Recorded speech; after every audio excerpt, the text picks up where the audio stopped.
Welcome to the Deep Dive. Today, we're focusing on Mobile Suit Gundam, the origin, and taking a really close look at Zeon Zum Deikun. Yeah, we're diving into how Yasuhiko's reimagining presents this, absolutely foundational figure in the universal century. It's interesting because the origin doesn't just retell, it really enriches, and sometimes, well, changes our view of him. Absolutely. And having Yasuhiko, the original character designer, come back to this story, it adds a unique layer, doesn't it? It really does. So our goal here is pretty straightforward. Who was Zeon Zum Deikun in the origin? And how does that portrayal stack up against, say, the figure implied in the original 1979 series? Right. We're looking at a possible shift, maybe from a purely idealized revolutionary to someone, well, more complex, maybe even flawed. Exactly. Some sources suggest the origin emphasizes a fiercer anti-Earth stance, a personality that's charismatic but potentially volatile. And the circumstances around his death, his ties with the Zabi family, it all seems much more shaded, more ambiguous in the origin. Okay, let's start with the basics from the origin. Born UC0009, politically active around 52, dies in 68. We get more on his family, too. Yeah, his wife, Roselucia, politically influential early on, but her illness, her withdrawal, it created a kind of power vacuum. And then there's Astraia Deikun, his mistress, mother to Casval and Artesia. Less political, but very concerned for the kids after his death. You see Roselucia's resentment of Astraia, too. It adds another layer of tension. And the impact on the children is immense. Casval becoming Char, that whole path seems directly shaped by his father's death, the Zabi manipulations, and, importantly, Jimba Ral's influence. Jimba really hammered home that hatred, didn't he? There are even suggestions Deikun might have favored Artesia slightly. Meanwhile, Artesia Sayla Mass is deeply affected emotionally by it all. And politically, Deikun moves to Side 3, founds the Republic of Zeon in 58, becomes its leader. Now, his ideology in the origin, Contolism, is key. This idea that humanity must fully migrate to space, that colonies should govern themselves. That breaks down further, right? Eleosism, the idea that Earth is sacred, we need to leave it to heal. And Sidism, each side an independent nation. And tied into this, crucially, is the Newtype Theory. The belief that space adaptation leads to evolved humans, expanded consciousness. Deikun saw Spacenoids as this future, repressed by Earthnoids whose souls are, quote, bound by gravity.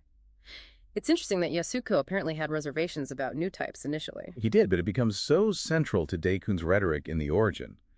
And that rhetoric is strongly anti-Federation. It pushes Spacenoid superiority. It goes beyond just asking for independence. He's actively building a nationalist sentiment in Munzo by contrasting Spacenoids favorably against Earthnoids. Which really contrasts with some earlier interpretations painting him as more of a pacifist figure. The origin shows him agitated, even considering war, comparing himself to Christ, giving these intense speeches. Some analysis calls him a demagogue, almost bloodthirsty. And that kind of talk, well, it unintentionally laid the groundwork, didn't it, for the Zabi family's extremism later on. Giran Zabi definitely picked up on that Spacenoid superiority angle. So as president of the Diet in Munzo, he uses this ideology, his charisma, to build that anti-Federation feeling. He heads the Zeon party, but it's already split. Zabi faction, Ral faction. And here's a key point from the origin. His involvement, seemingly, in secret military development, with Zabi backing. That definitely complicates the pacifist image. It suggests a more pragmatic, maybe even aggressive approach to achieving independence. Well, if the Federation already had forces there, maybe even gun tanks as suggested, you can see the push for countermeasures, like mobile suits. But relying on the Zabis for that, it gave them huge leverage. It basically set them up for their eventual power grab. The whole political scene was incredibly complex. You had the Zabis, the Rals, Roselucia's influence waning. Let's break down the Zabis. Daegwin Soto Zabi starts as a trusted colleague, but the origin strongly implies he was consolidating power and involved in Daikun's death. He takes over afterwards. Then Giran, already maneuvering before Deikun died, seeing him as an obstacle. Sazro, using propaganda, stirring up anti-Federation feelings. Duzzle, maybe more straightforward, popular with the military. And Cassilia, head of state security, very shrewd, involved in intelligence, possibly even linked to Sazro's own assassination later. It suggests a long game from the whole family. On the other side, the Rals, led by Jimba. He opposed the Zabis, suspected them immediately after Daikun's death. He tried to protect the kids. But Jimba gets marginalized, especially after Sazro is killed. The origin paints him as perhaps a bit more paranoid than in other versions. Rambaral, though, initially helps Astraia and the children escape, but eventually he serves under the Zabis. And Roselucia's illness just tipped the balance further towards the Zabis. So what about Deikun himself? His personality in the origin, clearly charismatic, inspirational. He founded a republic after all. But there's this edge, this potential instability, especially near the end.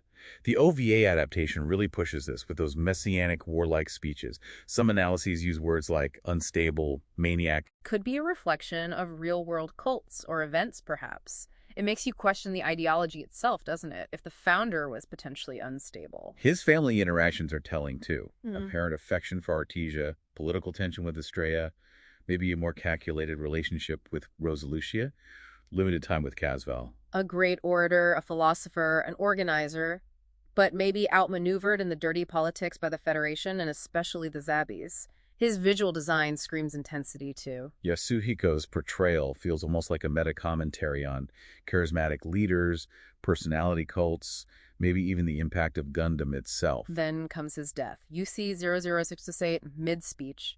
Officially a heart attack, but the suspicion of Zabi assassination is immediate and powerful. Fueled by Jimbaral, of course. And it becomes the core of Char's motivation. The origin heavily leans into the Zabi involvement, and the Zabi's reaction is swift. Disinformation campaign starts right away. Sasro blames the Federation. Girin pushes it too. Then Sasro himself is assassinated at Daikun's funeral. The Zabis use that to frame the Ral faction and crush them. Masterful manipulation. It leads to total Zabi control. Daegwin takes charge, purges loyalists, declares the Principality of Zeon, starts massive militarization, chaos, repression, war footing. The speed and coordination of it all really screams pre-planning by the Zabis. They knew exactly what to do the moment Daikun was gone. So Daikun's legacy in the origin, it's invoked by the Zabis but twisted to justify their own rule. The Principality isn't what he envisioned. His loyalists, like the Rels, are crushed. Char's identity is forged in this mess. His father's ideas filtered through trauma and Zabi lies. And we have to remember, the origin is Yasuhiko's personal take. It emphasizes the human drama, the politics, maybe even more than things like Newtype sometimes. It causes those continuity debates. Ultimately, maybe Daikun's biggest legacy is how easily his ideas were warped after he died. He never got to fully define or implement his vision. Yasuhiko's rewrite is like fictional historical revisionism. It gives us a much more complex, maybe cynical view of how the whole conflict started, forces you to rethink the myths. So wrapping up, the origin gives us this really complex, tragic figure. A visionary, yes, but with these potentially dangerous traits. His death, and how his legacy was manipulated, directly set the stage for Zabi tyranny and the One-Year War.